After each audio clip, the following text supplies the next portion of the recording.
नमस्कार दोस्तों, आप देख रहे हैं निष्पक्ष दस्तक। मैं हूं राजू यादव। मिल्कीपुर विधानसभा में उपचुनाव का आगाज बहुत तेजी से चल रहा है।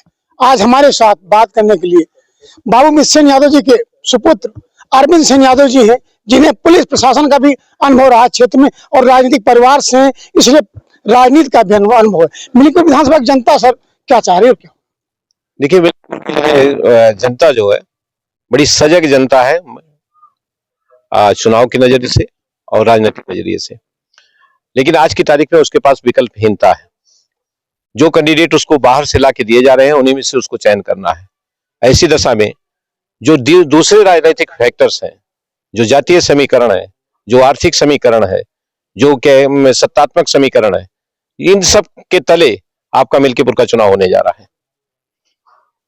मिल्कीपुर विधानसभा क्रांतिकारी विधानसभा रही है। बाबूजी जब तक रहे यहाँ से कई सारे नेताओं को उन्होंने पैदा किया, लेकिन आज ऐसी क्या स्थिति आ गई कि मिल्कीपुर विधानसभा का कोई अपना उम्मीदवार नहीं है, बाहरी उम्मीदवार क्या चुनाव? आप मिल्कीपुर को ही ना देखिए, पूरे फैजाबाद को अगर आप क्या कहते हैं राजनीति के नेताओं की नजर से झांकेंगे तो आप ये पाएंगे कि आज की तारीख में फैजाबाद में बैकवर्ड और एससी का नेतृत्व, मुस्लिम का नेतृत्व शून्य हो चुका है। ऐसी दशा में अगर जब तक कोई नई चीजें नहीं ईजाद होंगी, नए लोग नहीं आएंगे, तब तक फैजाबाद का नेतृत्व की जो वो है शाखाएं हैं वो निश्चित रूप से कम हो गई हैं। और हमें नहीं लगता है कि आने वाले समय में भी कोई नया नेता फैजाबाद को मिलेगा। लोकसभा चुनाव से पीडीए का नारा बहुत तेजी से जुड़ा है, लेकिन क्या समाज में आज पीडीए उभर पा रहा है? देखिए, आप उसको पीडीए कहते हैं, मेरी भाषा में वो जातीय समीकरण था और संविधान की आड़ थी। संविधान की सुरक्षा का एक भयावह वातावरण था, जिसके सापेक्ष अनुसूचित भी, बैकवर्ड भी और क्या कहते हैं जो कमिटेड वोटर्स हैं वो सब इकट्ठा हो गए थे। लेकिन वो जातीय समीकरण के तहत सिमटा हुआ था। हम आपको एक नजीर देते हैं कि जो निषाद वोटर लालजी वर्मा के साथ लोकसभा में था, जब धर्मराज निषाद को बीजेपी के कैंडिडेट के रूप में वो पाता है, तो क्या वहां निषाद में अम्बेडकर नगर का निषाद पीडीए के साथ गया था? नहीं, वो अपने बिरादरी के नेता के साथ जाकर के उसने बीजेपी को वोट दे करके और धर्मराज निषाद को विधायक बना दिया। इसी तरह आप मझवा का भी उदाहरण ले सकते हैं, जहां से मौर्य को भी उन्होंने क्या कहते हैं, मौर्य ने जो कि जौनपुर में वोट दे रहा है बाबू सिंह कुशवाहा को, वही मौर्य मिर्जापुर में की मझवा सीट पर ज्योति मौर्य को वोट दे करके बीजेपी से जिताता है। तो पीडीए कोई संगठन नहीं है, पीडीए का कोई ना आधार है, ना उसका कोई संविधान है, ना कहीं उसकी कोई मीटिंग है, ना उसका कोई संगठन है, ना उसके कोई क्या कहते हैं नेता है। बस तात्कालिक तौर पे जातीय समीकरणों में सिमटा हुआ एक गठन है, जिसको आप क्या कहते हैं पीडीए कह सकते हैं। इस उपचुनाव में कुछ दल हैं एक दूसरे दल को समर्थन कर रहे हैं, कुछ पीडीए को, कुछ एनडीए को, लेकिन किसी दल की गाड़ी पर दूसरे दल का झंडा लगता नजर नहीं आ रहा। क्या करना? वो वर्चस्व है। समाजवादी पार्टी अपना वर्चस्व मानती है उत्तर प्रदेश में, लिहाजा वो कांग्रेस को और उसके साथ जुड़े हुए जो दूसरी पार्टियां हैं उनको नेग्लेक्ट करती है। इसी तरह बीजेपी उसे क्या कहते हैं राजभर की पार्टी को, निषाद पार्टी को नेग्लेक्ट करती है, लेकिन वो तात्कालिक तौर पे फायदा उठाने के लिए से क्षेत्र विशेष में उनका फायदा उठाने के लिए उनका उपयोग करते हैं। बाकी जो वर्चस्व की राजनीति है वो समाजवादी पार्टी और भाजपा अपना बनाए रखे हुए है। अयोध्या के राजा राम की नगरी अयोध्या में कोई भी चुनाव हो, चाहे मिल्कीपुर विधानसभा का चुनाव हो या लोकसभा का चुनाव हो, बिना बाबूजी के नाम से कोई चुनाव नहीं सफल होता। तो बाबूजी ऐसा क्या किया? देखिए, बाबूजी गरीबों की रहनुमाई किए थे, बाबूजी ने जमीन की राजनीति की थी, बाबूजी का कोई इतिहास नहीं रहा है, उनके पीछे कोई क्या कहते हैं पारिवारिक पृष्ठभूमि राजनीति की नहीं रही है। उन्होंने अपने हाथों से मिल्कीपुर की और फैजाबाद की जनता को सुरक्षा दी थी, संरक्षा दी थी, उनकी लड़ाई लड़ी थी और उनके साथ दिन दहाड़े खड़े थे। और कोई भी घटना घटित होती थी, बाबूजी पहुंच करके चोट पे मलहम लगाने का काम करते थे, गरीबों की रहनुमाई करने का काम करते थे, उनकी आवाज उठाने का काम करते थे और प्रशासन में शिरकत करके प्रशासन के माध्यम से उनको राहत दिलाने का काम करते थे।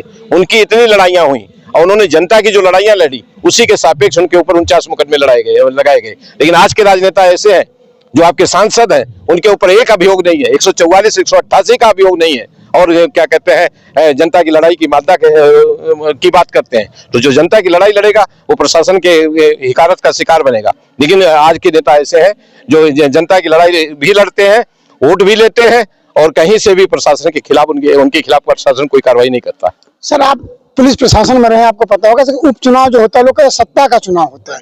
इस बार का जो उपचुनाव है और लोगों की नाक का, चाहे पीडीए हो चाहे एनडीए हो, ये नाक का चुनाव बन गया है मिल्की विधानसभा। इस पर क्या सत्ता का होगा? निश्चित रूप से उपचुनाव सत्ता का चुनाव, सत्ता का चुनाव होता है। सत्तात्मक शक्ति, आर्थिक शक्ति, राजनीतिक शक्ति, जातीय समीकरण और ढेर सारे पैतरे होते हैं राजनीति के, वो सब इस चुनाव में इस्तेमाल होते हैं, क्योंकि पूरे प्रदेश की पूरी ताकत, चाहे वो समाजवादी पार्टी हो चाहे वो भाजपा हो, दोनों पार्टियां अपनी पूरी ताकत 40-40 स्टार क्या कहते हैं प्रचारकों के साथ, हजारों गाड़ियों के साथ लोग प्रचार कर रहे हैं। इसमें अर्थ प्रधानता रहेगी, इसमें सत्ता की प्रधानता, सत्ता की ताकत की इस्तेमाल होगी, इसमें जातीय समीकरण होंगे, जातीय नेताओं को इस्तेमाल किया जाएगा। तो ये चुनाव निश्चित रूप से बहुत कठिन और बृहद स्तर पर चुनाव होने जा रहा है। आप सर पुलिस प्रशासन में रहे, जिस तरह से संत राजू दास ने मुलायम सिंह यादव पर कमेंट्स किया, इसे कहां तक आप मानते हैं? देखिए, ये बहुत ही भद्दा का वो है और ही इसकी जितने निंदनीय उनका वो था, कथन था। और इस नेताजी एक क्या कहते हैं जमीन से जुड़े हुए गरीबों के रहनुमा के रूप में थे, और उन्होंने जो लड़ाई लड़ी, उन्होंने जो लोगों को संगठित किया, जो उन्होंने समाज को जागरूक किया, और जिस तरह से वो क्या कहते हैं राजनीति कर करके मुख्यमंत्री पद तक 3 बार मुख्यमंत्री और समाजवादी पार्टी का उन्होंने गठन किया, वो उनकी क्या कहते हैं कर्मठता का और उनकी एक विस्तृत एक विचारशील व्यक्तित्व के थे वो।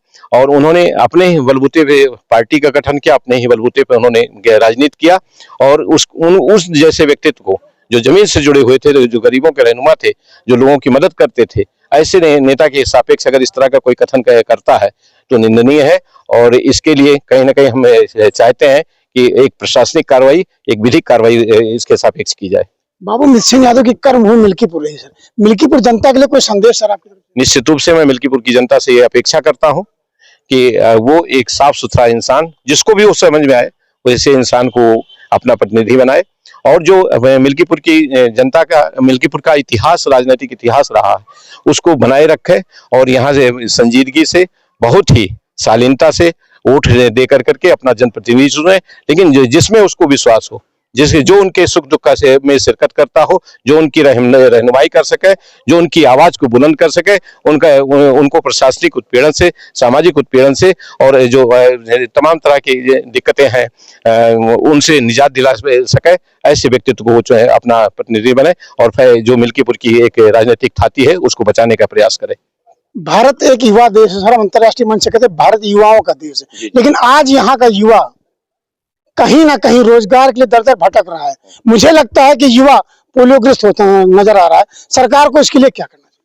देखिए, आज की अगर आप इसको हमारी नजर से देखें तो ये सवाल इसलिए किया क्योंकि आप पुलिस प्रशासन सेवा में रहे हैं, आपको इसका अनुभव ज्यादा होगा सर।